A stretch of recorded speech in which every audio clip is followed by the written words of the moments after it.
Non, c'est les véritables banques. C'est les véritables banques. Je touche en banque. C'est les véritables banques. Puisqu'on a viré, je suis allé toucher mon argent.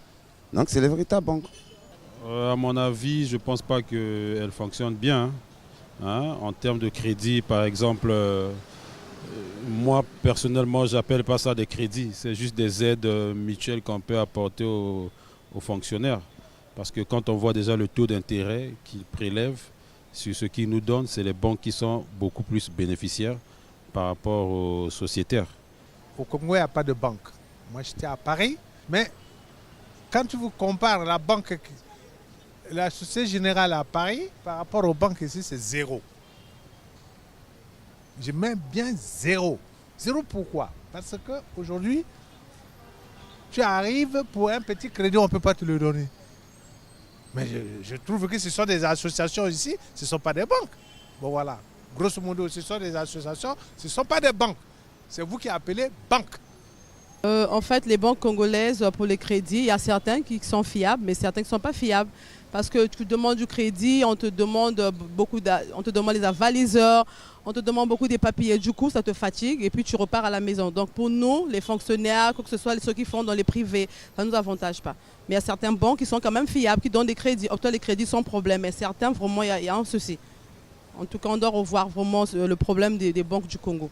Parce que ce qu'on sait dans les banques ailleurs, ça avantage, vous prenez le crédit, vous avez un projet, vous pouvez réaliser ce projet avec votre crédit.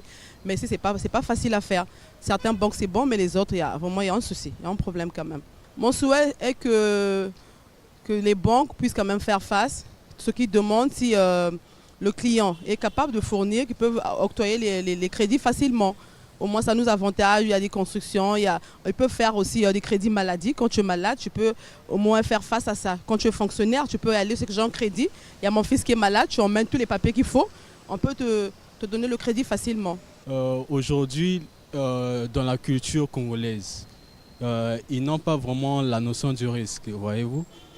Les banques congolaises se limitent simplement à encaisser de l'argent venant de la part des personnes qui disposent des comptes bancaires et tout cela, mais ils ne cherchent pas vraiment à faire en sorte que cet argent puisse être bénéfique pour tout le monde, notamment par des jeunes entrepreneurs. Vous voyez, aujourd'hui, on parle beaucoup de la diversification de l'économie et tout cela, mais on doit vraiment se concentrer sur le capital humain. Le système bancaire dans nos pays, la plupart de nos pays africains, que ce soit ici au Congo-Brazzaville ou tout comme à Kinshasa, se limite exactement à des remises et retraits d'argent. Les nouveaux produits tels que cela se pratique et se développe en Europe ne sont pas d'application malheureusement dans nos pays d'Afrique. Je ne sais pas à quand viendra cette modernisation des banques, mais on peut déplorer cela et je pense qu'il faudra qu'à l'avenir, ces produits puissent nous être accessibles, notamment le crédit, les facilités de caisse. Déjà, il y a un léger mieux par rapport à il y a 15-20 ans. Il y a un léger mieux, mais ce n'est pas encore suffisant. C'est juste des simples caisses de payerie et qui donnent que des avantages aux riches. Parce que moi, je crois qu'aujourd'hui, si j'étais riche, je partais dans une banque quelconque pour m'octroyer un crédit. Si j'étais riche, ils allaient automatiquement le faire. Mais puis je suis démuni, je n'ai presque rien là. Je n'ai pas un nom comme on le dit. Mais ils vont pas m'accorder ce crédit-là. Ah non, c'est des caisses payées, franchement, c'est des caisses payées.